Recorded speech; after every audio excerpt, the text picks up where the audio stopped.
বৰপেটা আৰু বজালী জিলাত মগ গুণোৎসৱৰ বহিমূল্যায়ন আৰম্ভ বৰপেটা আৰু বজালী জিলাৰ বিদ্যালয়সমূহত আজিৰে পৰা মগ গুণোৎসৱৰ বহিমূল্যায়নৰ আৰম্ভ কৰা হৈছে বৰপেটা জিলা শিক্ষা বিভাগৰ উদ্যোগত 2025ৰ গুণোৎসৱৰ প্ৰস্তুতিৰ বাবে বৰপেটা আৰু বজালী জিলাত মগ গুণোৎসৱৰ অনুষ্ঠিত কৰা হৈছে ইতিমধ্যে মগ গুণোৎসৱৰ মূল্যায়ন কালি সুকলমে অনুষ্ঠিত হৈ যায় আজি বহিমূল্যায়নৰ প্ৰথম দিনটোত বৰপেটা জিলাৰ বিদ্যালয়সমূহৰ পৰিদৰ্শক তথা জিলা প্ৰাথমিক শিক্ষা বিষয়া ৰাতুল কুমাৰ দাস আৰু বৰপেটা জিলাৰ মগ গুণোৎসৱ কমিটিৰ সমন্বয়ক চন্দন কুমাৰ দাসেও বহুকেইখন বিদ্যালয়ত অতিৰিক্ত বহিমূল্যায়ন হিচাপে ছাত্ৰ-ছাত্ৰীৰ দক্ষতাৰ মূল্যায়ন কৰে মূল্যায়নৰ পিছত তেওঁলোকে শিক্ষক শিক্ষয়িত্ৰীসকলৰ লগত মত বিনিময় কৰি শিকন ঘাটি কেনেকৈ আঁতৰাব পাৰি সেই বিষয়ে বৰ্ণনা কৰে মগ গুণোৎসৱৰ এই কাৰ্যসূচীয়ে বৰপেটা আৰু বজালী জিলাৰ মুঠ 2058খন বিদ্যালয় আৰু 2,30,844 গৰাকী ছাত্ৰ-ছাত্ৰীক সামৰি লৈছে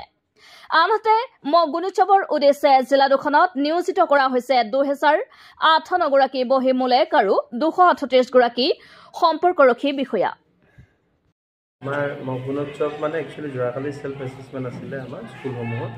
বৰপেটা বজালী আজি প্ৰথম দিন আছিলে আৰু অহাকালি দিনটো আমি বন্ধ ৰাখিছোঁ আৰু ৰবিবাৰ হ'ল আৰু নেক্সট আমাৰ 23 তাৰিখ আৰু 24 তাৰিখ এই দুটা দিনত আছে আমি প্ৰথম ফেজতেই আমাৰ গুণোৎসৱ হ'ব বৰপেটা বজালী তো মই ভাবোঁ যে এই মগ গুণোৎসৱে এটা ছাত্ৰ ছাত্ৰীৰ মাজত এটা জাগৰণ সৃষ্টি কৰিছে টিচাৰৰ মাজতো আৰু মই বিচাৰিছোঁ আচলতে মই আৰু আপোনালোকক এই প্ৰসংগত মই এতিয়া চালোঁ ভালেকেইখন স্কুল ইতিমধ্যে চালোঁ প্ৰায় বৰপেটা সদৰৰ 5খনমান স্কুল চালোঁ তাৰে ভিতৰত মই 3খন LP স্কুল চালোঁ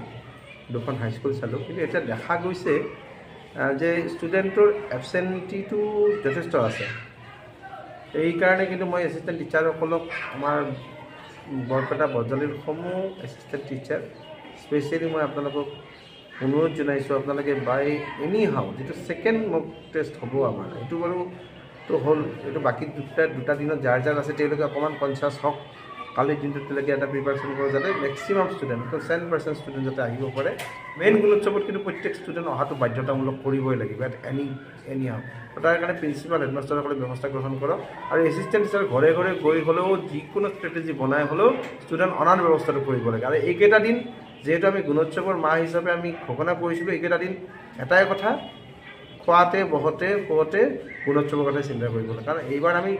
মন ঠিক কৰিছোঁ যে আমি 19 নম্বৰ স্থানৰ পৰা বৰপেটা বজালীক আমি নি পেলাই আমি প্ৰায় উইদিন 5 নম্বৰৰ ভিতৰত অসমৰ ভিতৰত আমি ৰাখিবলৈ চেষ্টা কৰিছোঁ সেইটোৱে পৰিকল্পনা সেইটোৱে উদ্দেশ্য সকলোকে আজি যিখিনি স্কুলে অলৰেডি কৰিলে তেওঁলোকক শুভেচ্ছা জ্ঞাপন কৰিছোঁ আৰু সোমবাৰ মঙলবাৰে যি স্কুলত পঢ়িব তেওঁলোকক শুভেচ্ছা কিন্তু ষ্টুডেণ্ট এটেণ্ডেঞ্চটো আনিবই লাগিব এনি কষ্ট এইটো কিন্তু কৰিব লাগিব তেতিয়াহে আমি সফল হ'ব পাৰিম ধন্যবাদ